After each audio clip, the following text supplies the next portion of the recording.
Canyon Road, all the Apodaca Hill and all. They were gonna come down to Agua Fria and beat the hell out of some guys down here. And so what they did, and I guess it was Arthur was one of them because he tells his story.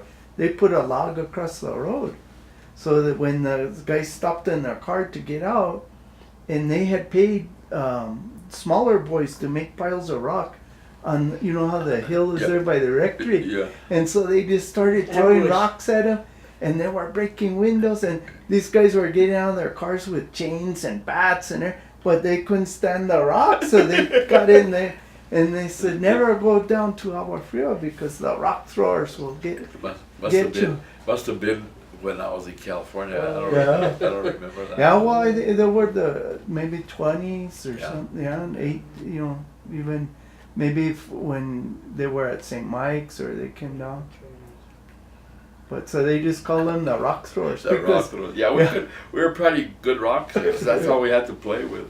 Yeah, and they talk about like using slingshots and all this kind of stuff. Do you know what we used to use to play with? And I don't know if you did that.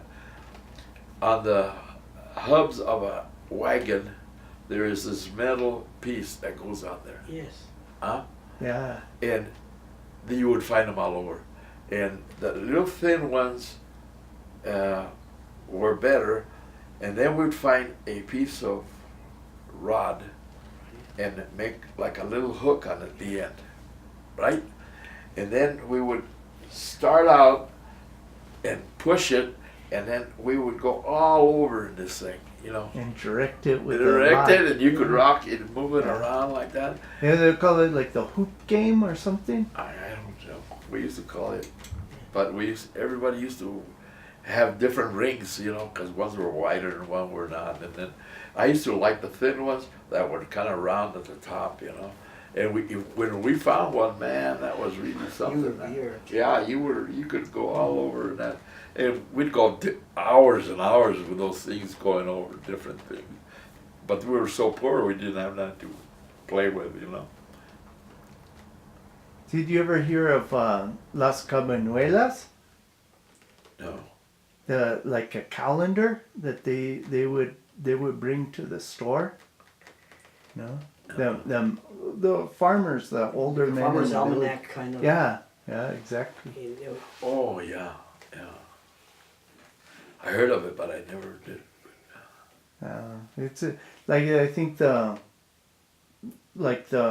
generation before, they would do it quite a bit, and like Arthur talks about going and they would have a meeting as to what the calendar would be for the weather. Oh yeah.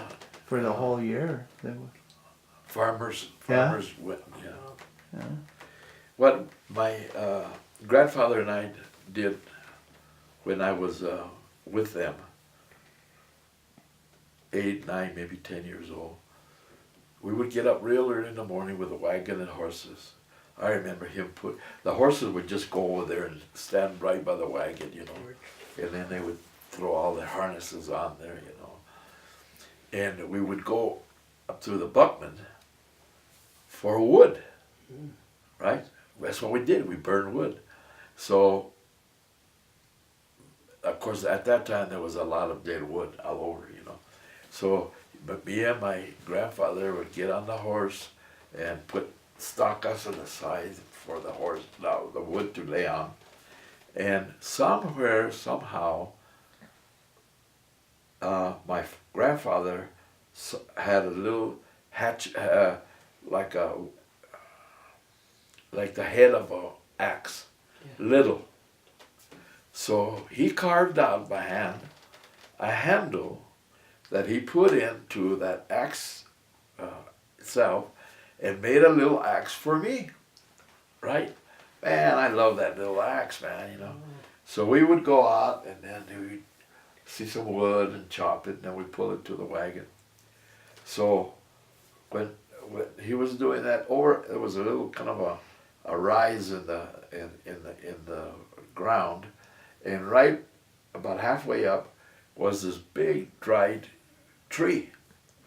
So man, I thought it was dry, So I started hacking on it, you know. Well, I hacked and hacked and hacked. I wasn't that good a woodcutter. Hacked and hacked and hacked on it, and I got tired. So I started to walk away, and about that time, a wind gust came by and blew that dry tree right onto me, man. And it ripped my ears and my back, scratched me up.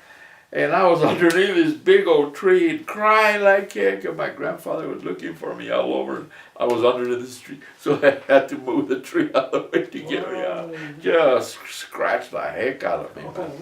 It just, boom, just fell on me, man. I'll never forget that. I hit the ground. Did you ever see, like, sometimes when you have a old log and you start banging on it, a bunch of mice jump out or something like that? No, I've never seen that. But I know that every day it was our job, my grandfathers and I, to go over the wood pile, and he would chop wood, and I would gather the palitos to start the fire, you know. And so he would, it was our job to bring in the wood for that next morning and night, you know. And I would bring the palitos, and I would be sitting on a log, and I was watching him hack away at this, and then he cut a bunch of wood, you know, and then we carried it into the house every night after that, and bring in water from the well, bucket of water, have fresh water my grandmother had a white piece of material that she put over with a lintel on it, you know. Whereabouts was your well? Just behind the house, or?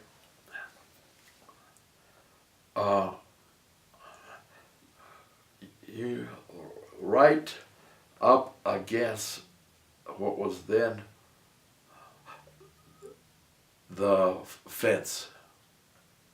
Just this side of the fence, about, you know, not The too fence far. with the rectory? Yeah. And so, like, it was hand dug, right? Oh yeah. Do you know who dug it? Who knows? Because, you know, Sam Montoya, he was like a professional well digger. Well, they would put. How deep was the well? I would say about 40 feet. And they put logs like this and like this and like this all the way down.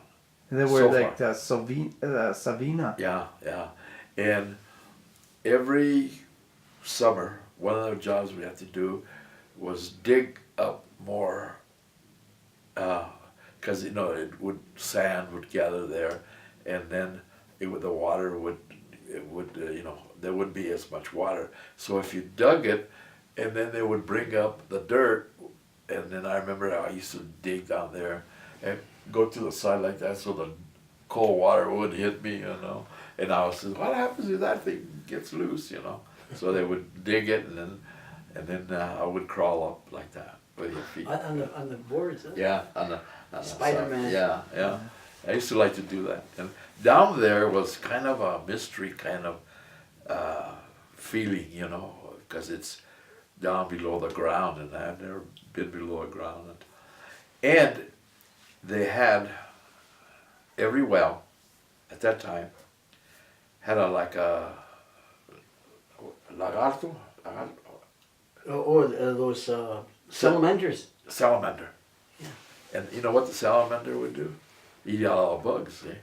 So they would get a salamander, and if you get a salamander up on a bucket, not on purpose, but when you're digging water, you have to make sure that you brought them down and let them out. I used to go, woo, and my grandpa caught me one time. He didn't like that a bit, man. You know. What did he say to you? Oh, he told me that you don't do that to that, you know. And he hacked me once, you know. Yeah. But I have to bring in the water, had to bring in the. And in the wintertime, we had to, in the morning, take out the honey bucket. Honey bucket? What's that? Commune. Oh! Oh! Ah, So- first time I hear that. My sisters, when they were there, they're the ones who did that. And they used to hate it, you know, because a lot of guys their age were at the store, you know, and you could see them, see her from there. And she had to go throw out the honey bucket. She talks about that.